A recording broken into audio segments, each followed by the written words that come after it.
Blog Talk Radio.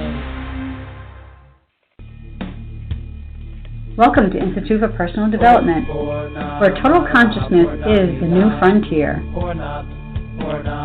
Kriya Yoga is the union of the individual with the divine. Join us as we explore the practices that initiate this process. Good morning. Welcome to the Voice of Yoga. Let's talk consciousness.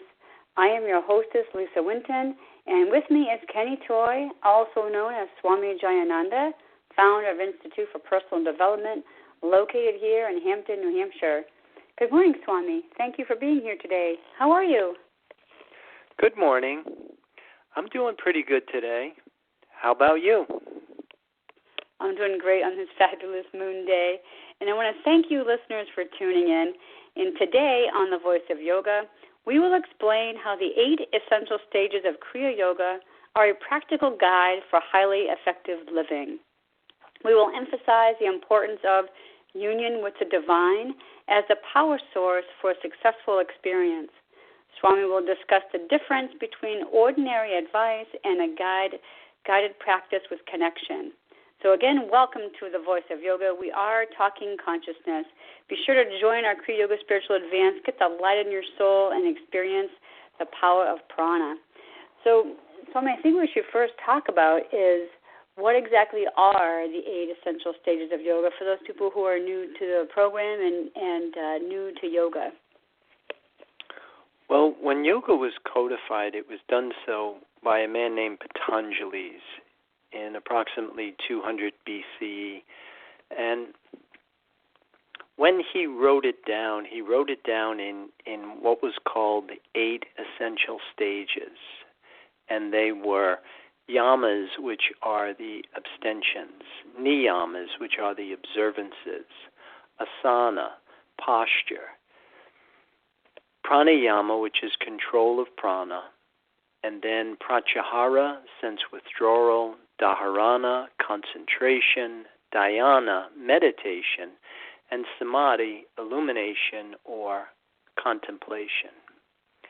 And so that basically is what should be called yoga, something that is presented in the way that it was originally formatted. That's not a list of options, it's actually a list of requirements. And I think the more that you understand how it works and the intention behind the practice of yoga, then you start to see why it can't be watered down and diluted. So if we were to employ all these strategies, then through this practice, you're saying we have to employ all of those 8 stages in order to achieve enlightenment or achieve yoga, the union with the divine. Correct. The union with the divine is the intention. And in order to achieve it, you really want to understand that your first 4 stages of yoga are basically practices. They will break down into a path of action, a path of knowledge, and a path of devotion. And I know there's a lot out there that says that you can choose, your path of action, your path of knowledge, or your path of devotion. But from my understanding, you really are required to have all of these things in place in order to be able to achieve the desired outcome. And your last 4 stages of yoga, pratyahara, dharana, dhyana, and samadhi, they're really process-oriented.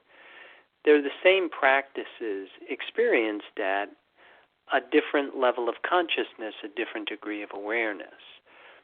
So shifts in consciousness is really what yoga is all about. When you talk about this shift in consciousness and a degree of awareness, what does that look like? Like, how does somebody know when they've stepped into a different level of consciousness? How would they? What would be the benchmarks that they would use to know if they've made these changes? Yeah, because is a big difference between, say, for example, a meditative state and a trance state. Daydreaming is a shift in consciousness. Falling asleep is a shift in consciousness. These are all things that are quite possible, and we all do this quite easily. But the true experience of yoga or any religion, and for that matter, is not a loss of self-conscious awareness, which is what happens when you fall asleep or you go into a trance. It's a more inclusive point of identification. It's marked by the opening of the conscious mind. So your field of awareness that is originally pretty narrow starts to open up. And the experience of samadhi, total consciousness, again, is seeing oneself simultaneously not only as a separate entity, but at the same time as universal. The merging of your microcosmic orbit, your chakra system, with the macrocosmic orbit, the universe, which is the ultimate experience. But in order to achieve it, you have to understand that it's none of it is magic and all of it is physics. And that's the beauty of something like yoga, which is a spiritual science. That you're not just shooting from the hip, that you have a plan. You know, and as they say in business, if you don't have a plan, you're planning to fail. And the same is true with living. Most of us today, we approach our lives and we're pretty much left to our own devices. You know what I mean? Some of the stuff that's out there that's just borderline ridiculous. Like one of the things that comes out of pop psychology, there are no shoulds. You know, now how do you live your life without recognizing that there are things that we can and we must do?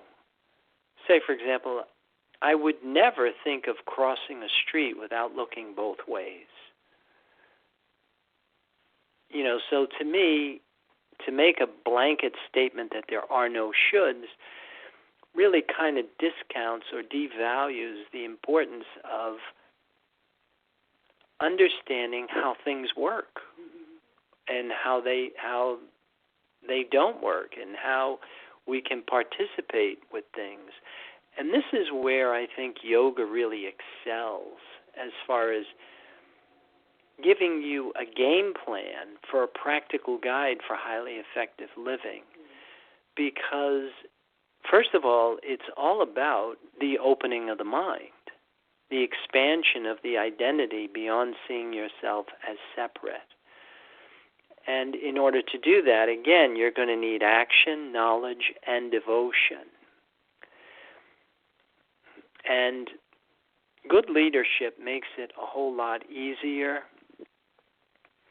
because when you really kind of analyze spiritual science of Kriya Yoga that we teach, there's only one way that it goes right, and everything else misses the mark. So you really have to pay attention to details. I know you've coined the phrase that everything should have procedure and intention. You know, right down to the macrocosmic and the microcosmic. So, for example, if we take the Kriya Yoga, you know, and we break it down to 8 essential stages, so we have the 8 stages. But within those 8 stages are also, procedure and intention. For example, if we take the postures, asana, there's a way to get into the postures, there's a way to get out of the postures. We don't just jump in and do the posture. Well, that would be the same thing with the 8 stages, I would imagine, is that there is a methodology to doing one stage, then another stage, and another stage, and another stage. It'd be like somebody who purchases an item and they have to put it together. Well, it comes with a set of instructions. So So if you put it together, a set of instructions, chances are you're going to get what you paid for, and it's going to be correct, and it's going to work, whatever you might be that you're putting together. Where if you don't use the instructions, something's going to fall apart. It's not going to uphold. It's not going to be strong. It's not going to do what it's designed to do. So we have to look at these 8 essential stages almost as instruction with procedure and intention, I would imagine. Yeah, that's my feeling on it exactly. And, just like you said, if you have something that you bought that has instructions to assemble, and you put it together and you've got all these extra parts laying around, chances are that it's not going to do what it was intended to do. And the same is true with a spiritual practice of yoga. And like C.S. Lewis had said in one of his works, that if you are driving somewhere and you miss your turn, to continue going in the direction that you're going may not get you closer to your destination. And oftentimes it's the one that turns back the soonest that gets there the fastest. And I think the same is true with any spiritual practice, because when you cross-examine things like yamas and niyamas, they are so intricate and so detailed, and that if you don't interpret it correctly, and you don't make this internal connection with this other energy field, this invisible, intangible resource, then nothing really happens. So now you're trying to practice yoga without the benefit of internal support. You're trying to the analogy we use, you're trying to cut a tree down with a chainsaw without starting it up. And even though you're working really hard, you're not getting the best return on your efforts. And that's where I think if you understand the union of the individual with the divine as a source of power, then it's very different than if you think God is a person and you're using a different energy field. You're using the realms of thoughts and waves, and it's not the same as if you use this invisible, intangible resource. We had a conversation with somebody a few days ago, and this person was talking about how, he can go into what he thought was a meditative state, and he made the comment that, when I go there, I'm almost afraid that I'm not going to come back, because I'll go there and I can be there for an hour, and I feel like I'm in a different level of consciousness. And then you had explained to him the difference between a meditative state and a trance state.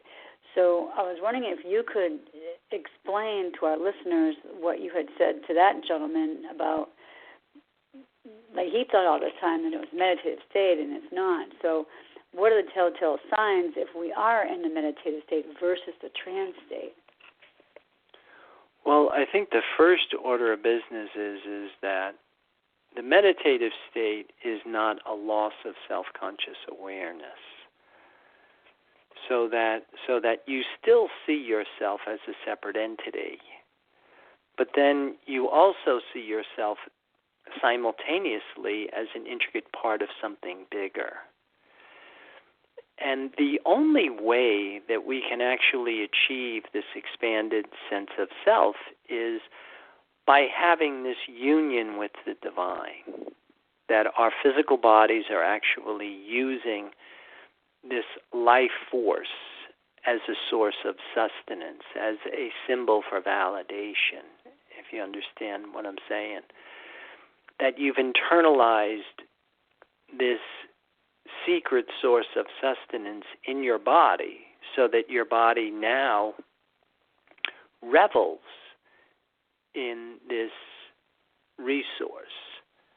And the way that was explained through different religions, Jesus said it perfectly: you must love the Lord thy God with your heart, your soul, and your mind. And the Buddha said the exact same thing in a very different way. He said you must desire nothing. And that's a very interesting dynamic, because it's so easy to miss that turn. And people think God is a person, so now you're looking in the realms of waves. So you're looking in a dualistic resource. And even if you like that's what in Yoga Sutras we call avidya, ignorance. We're mistaking the impermanent for the permanent. And a lot of people in the Buddhist community are actually trying to stop desire. People are trying to stop thinking. And that's impossible. But to desire nothing is not only possible, but it is optimal. Well, I think we're going to hold that thought and pause to hear a word from our sponsors. So, listeners, we will return in a few moments. Om Purnamada Purnamidam Purnamudachyate. If you are looking for a samadhi-based experience, IPD Kriya Yoga has the goods.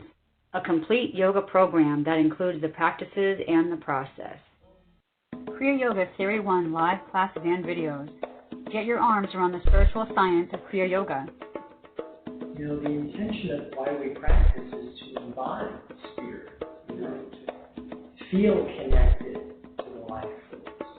Kriya Yoga Asana live classes and videos. A cosmically engineered system of exercises to initiate apotheosis. A system of exercises engineered for dining and dancing at the Cosmic Ballroom. Kriya Yoga Theory 2 live classes and videos. A practice in open forum designed to facilitate positive growth of consciousness. Get your Labyrinth video. I find the positive side of this is pulls a lot of things together. Kriya Yoga Mantra and Meditation. With repetition comes absorption. Pray on prana and become divine. At the same time, we all have a unique talent and gift to give back to the universe. Private sessions. The mysteries of the universe have always been handed down verbally from teacher to student. Call or click now and get started. 603-929-0303 or www.ipdtransform.com. Namaste.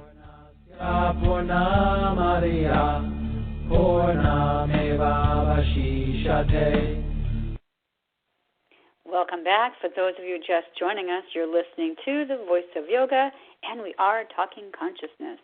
So, Swami, I want to talk a minute about distractions and how our listeners may be thinking that they're being spiritual when actually it's just they're distracting them from what they really should be doing. For example, we talked about the astral plane, and sometimes people can get caught up in what they think is the spiritual realm, with like Ouija boards and, all different kinds of channelings and things like this.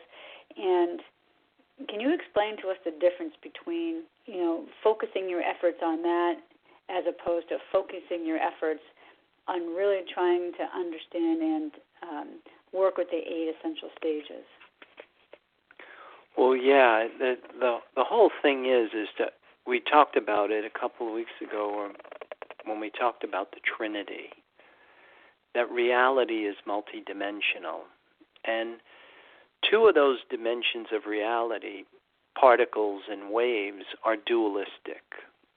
And there's nothing intrinsically evil with them, but they're in half. And there is this innate drive in all of us that we want to be whole, we want to be complete. So in order to actualize this experience of wholeness, we have to separate from duality, which is basically fear and limitation, and join with this truth and wholeness, this indivisible, unified field. And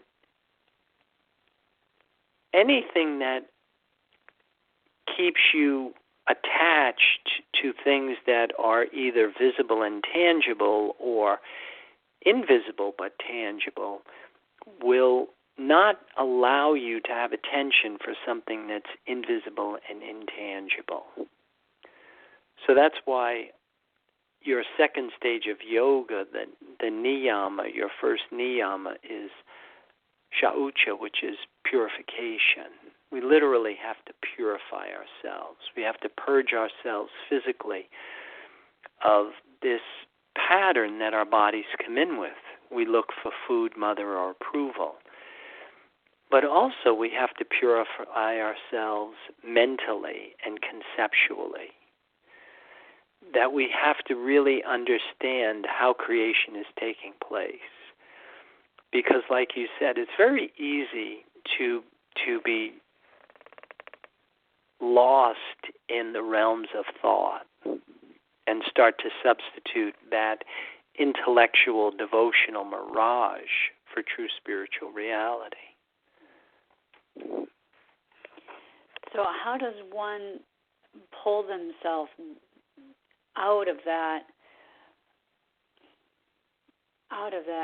plane, I guess, that plane of thought, and refocus their energies and efforts into what they really should be doing? At that point, when we realize that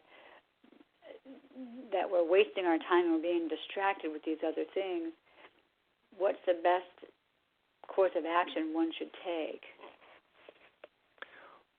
Well, just what you said, your path of action in Kriya Yoga is going to be skillful use of thought, skillful use of breath, skillful use of water, skillful use of food, skillful use of exercise. So these become strategies that you employ to help you achieve your intended goal, to be a whole person. But if there's a breakdown in any one of those, it can undermine the return that you're trying to get on your effort. So again, paying attention to detail, being clear about what is skillful use of thought, what is thinking right, what does it look like when I'm using what I really do need to validate myself? Because we don't come in with that programming, we don't come in with that pattern. That this whole thing of yoga requires a separation from our attachment to things visible and tangible and invisible and tangible. But it also requires an attachment to something that is invisible and intangible.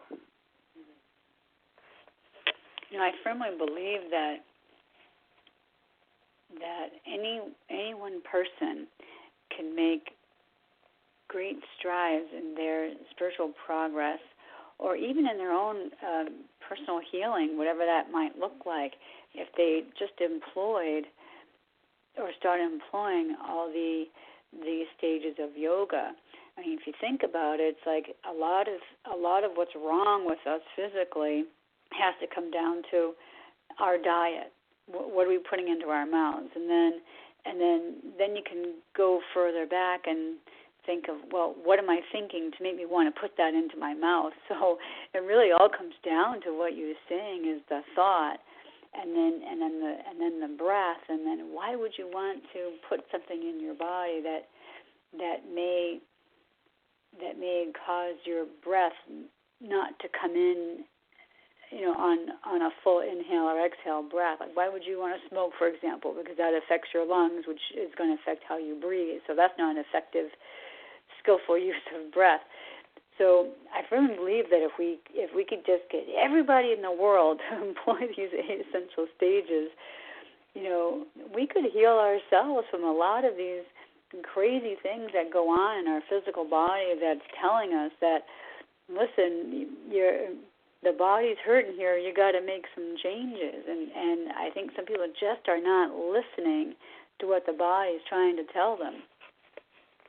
Yeah, and then again, there's a big difference between giving people advice, because if you don't understand that's part of patterning, it's part of programming, that a lot of people aren't making intelligent decisions, that they're controlled by forces that are beyond their scope of power, that we tend to live more emotionally than intelligently.